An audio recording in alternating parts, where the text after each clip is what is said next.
a gente não melhora a qualidade de vida porque a gente não sabe onde recorrer. É muito comum e frequente as pessoas terem a síndrome do pânico. E muitas vezes, quando elas têm essa síndrome do pânico, a reação é a seguinte: estou com um problema no coração. O problema é cardiológico, porque eu tenho batedeira, porque eu tenho falta de ar. E na verdade, muitas vezes, as complicações não são cardiológicas. E eu batendo um papo com o Dr. Wallace Aquino, que é médico cardiologista, e eu estava falando com ele sobre síndrome do pânico. E ele me disse que é normal as pessoas terem a síndrome do pânico pelo menos uma vez na vida, uma vez ao ano. Uma boa parte da população tem isso, né? Tem o síndrome do pânico nada mais é do que um transtorno da ansiedade. E a ansiedade todos nós temos, num certo grau. Ela faz parte até do nosso, vamos dizer assim, dia a dia, mecanismo de alerta. Todos nós temos algum grau de ansiedade. Mas quem sofre da síndrome do pânico tem uma situação clínica de sintomas físicos, né? E inclusive mentais, que deixam a pessoa numa situação de não poder trabalhar, de não poder fazer nada. Quer dizer, ela se julga impotente. Subitamente, a pessoa que era totalmente normal, não tem nenhum antecedente de doença cardíaca, ele tem um mal-estar súbito, né?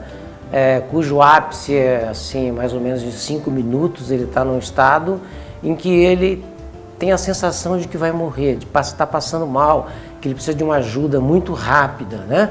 Exatamente aquilo que você estava dizendo, os sintomas mais comuns são aceleração do coração, tontura, falta de ar, as mãos vai afogar, as mãos tem uma sudorese, formiga às vezes, né? Então a sensação é muito ruim, essa pessoa necessita de um atendimento rápido porque ele acha que o fim é iminente, ele não vai conseguir sair daquilo, né? Então essa situação acontece com frequência maior nos jovens, né? Geralmente o histórico é de um jovem menor de 25 anos, acontece mais na mulher do que no homem. Por quê? Não se sabe, mas é estatística. Mas nós somos o sexo forte. Eu sei que são, mas acontece. A estatística é de 2 para 1, mais na mulher. E que não tinham histórico nenhum, não são hipertensos, não tem absolutamente nada, mas que subitamente apresentam um quadro desse tipo. Pode ter fatores desencadeantes, quer dizer, a pessoa sob uma situação de estresse, que às vezes assim, até a pessoa não está muito ligado naquilo, mas por exemplo, está passando uma época de vestibular que o jovem passa, né? Tem uma situação às vezes de uma pressão familiar, uma situação emocional com o namorado, coisas desse tipo, às vezes pode precipitar, mas às vezes não tem um antecedente nenhuma sobrecarga maior e essa pessoa tem esse quadro agudo, né, onde ele passa muito mal e que você precisa então estar atento para fazer o diagnóstico. Isso acontece com muita frequência, por exemplo, aqui no teu consultório? Do paciente chegar aqui, estou infartando, estou passando mal, eu vou morrer. E você vai avaliar, ele está passando por uma crise dessa? No consultório a gente tem os quadros, vamos dizer assim, medianos, né, em que a pessoa tem essa sensação, ou teve e passou, ele não sabe bem o que aconteceu, né? Agora, esses que têm essa sensação de que vai morrer, eles vão mais no pronto-socorro. Então a gente é chamado, às vezes, no pronto-socorro para atender uma situação dessa, em que a pessoa está tendo apenas esse transtorno da ansiedade, né? E que os exames todos são normais, a pressão é normal, não tem nada no eletrocardiograma, e é uma situação que você, com a medicação, rapidamente você consegue tirá-lo da crise, né? No consultório, é mais aqueles que ou já tiveram o quadro e foram atendidos, ou que teve em casa e depois ela conseguiu administrar isso, mas veio para saber por que o coração está acelerado, por que ele tem a sensação de falta de ar e que depois de algum tempo passa, por que a mão fica transpirando muito, né? Por que ele tem tontura, por que ele tem dor no peito. Então, essas pessoas vêm ao consultório e aí você vai fazer, tirar o histórico, e vai fazer o exame clínico e ver que essa pessoa não tem nada e que foi uma situação passageira em que ele teve, na verdade, um transtorno muito grande da ansiedade. É mais ou menos assim. Nós temos um mecanismo de defesa quando você está sob uma ameaça, por exemplo.